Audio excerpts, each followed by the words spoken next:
Bismillahirrahmanirrahim. Bismillahirrahmanirrahim. Assalamualaikum warahmatullahi wabarakatuh.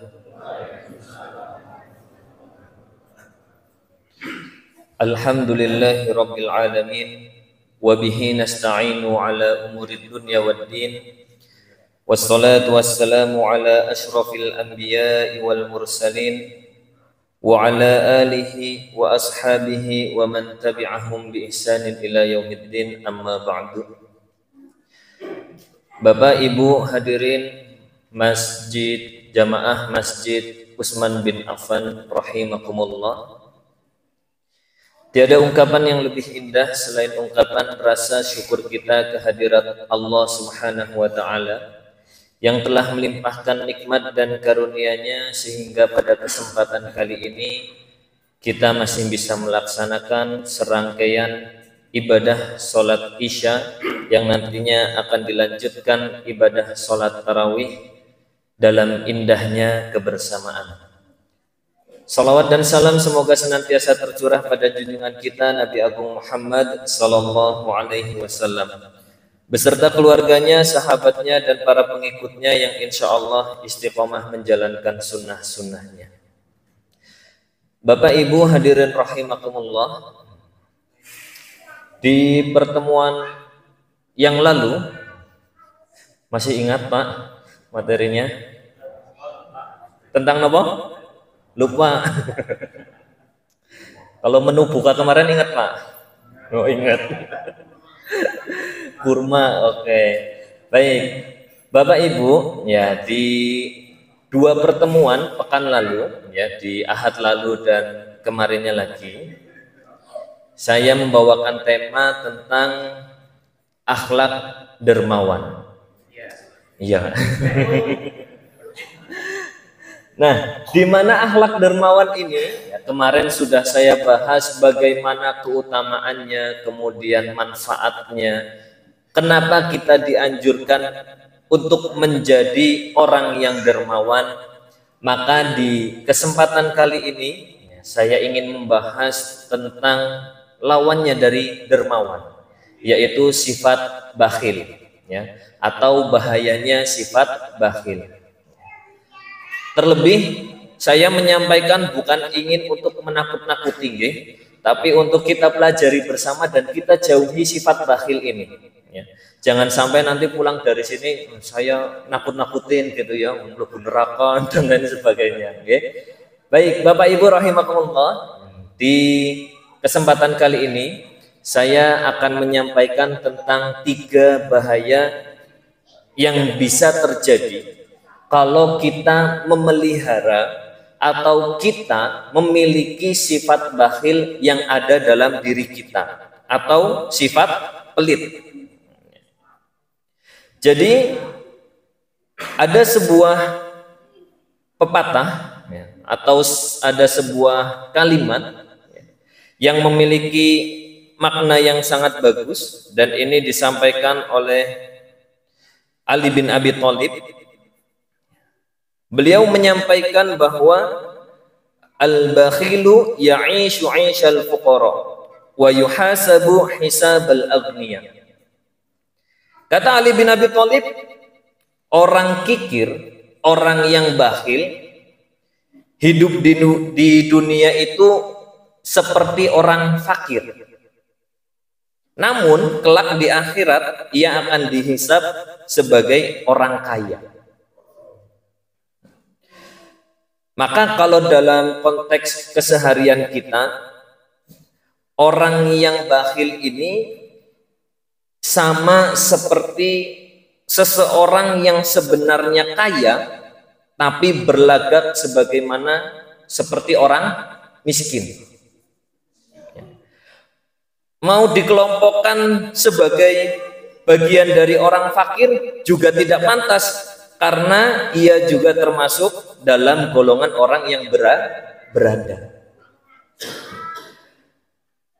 Maka, nah inilah tabiatnya seseorang yang memiliki sifat kikir atau bakhil dalam kesehariannya. Dalam kehidupannya itu seperti orang fakir, tapi padahal sejatinya dia orang yang mampu. Ada 3 bahaya yang bisa didapatkan apabila seseorang memiliki sifat bakhil. Yang pertama, yaitu ketika di hari kiamat nanti akan dikalungi dengan hartanya yang dikikirkannya. Sebagaimana Allah Subhanahu wa taala tegaskan di dalam Al-Qur'an surat Ali Imran ayat 180. A'udzu billahi minasyaitonir rajim. Bismillahirrahmanirrahim. Wala yahsabanna alladzi yabkhaluna bima atahumullahu min fadlihi huwa khairal lahum bal huwa syarrul lahum. Sayutawwaquna ma bakhilu bihi yaumal qiyamah. Walillahi mirathus samawati wal ard wallahu bima ta'maluna khabir. Kata Allah, jangan sekali-kali orang-orang yang bakhil dengan apa yang diberikan Allah kepada mereka dari karunia-Nya mengira bahwa bakhil itu baik bagi mereka. Padahal bakhil itu buruk bagi mereka.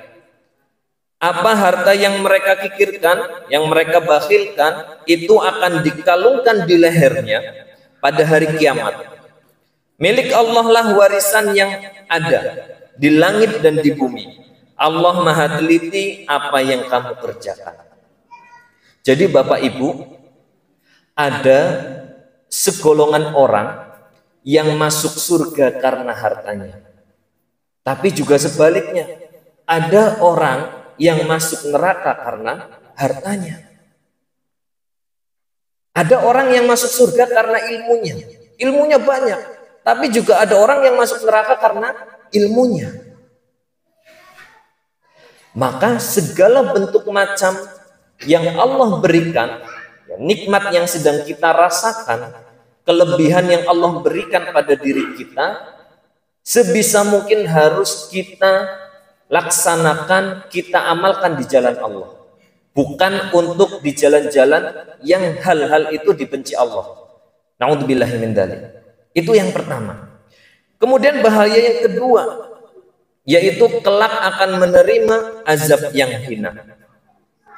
Karena di surat An-Nisa Allah juga menegaskan bahwa orang yang bakhil, orang yang kikir, dan menyuruh orang lain untuk berbuat bakhil atau kikir, kemudian juga menyembunyikannya apa yang telah Allah berikan kepadanya, maka Allah sudah menyiapkan azab yang pedih untuk menghinakan orang tersebut. Bukan hanya di dunia yang akan Allah berikan ujian, namun juga double di akhirat juga. Maka terkadang apa yang sedang kita rasakan ini, semua yang kita rasakan adalah sebuah nikmat.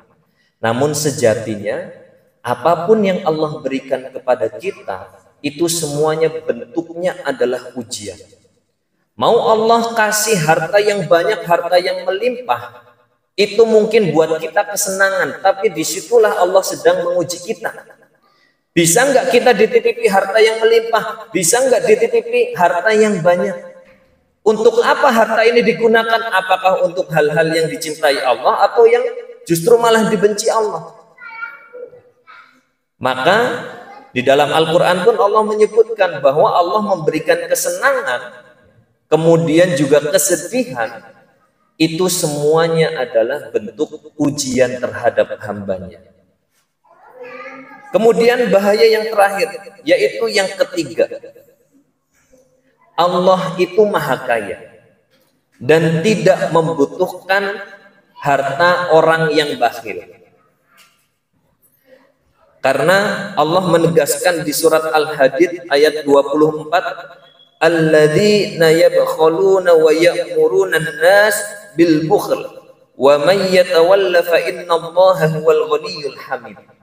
Kata Allah, yaitu orang-orang yang kikir dan menyuruh orang lain berbuat kikir atau bakhil Barang siapa berpaling dari perintah Allah, maka sesungguhnya Allah Dia Maha Kaya, Maha Terpuji. Mau sebanyak apapun harta yang kita miliki, tenaga, sehat mau kayak gimana pun yang kita miliki, ilmu sebanyak apapun yang akan kita miliki nantinya, itu semuanya kembali lagi kepada siapa? Allah. Allah yang memiliki harta, Allah yang memiliki ilmu segalanya, dan Allah juga yang memberikan kepada kita kesehatan. Allah bisa mencabutnya semuanya kapan saja ketika Allah kehendaki. Maka Bapak Ibu jamaah Masjid Utsman bin Affan rahimakumullah,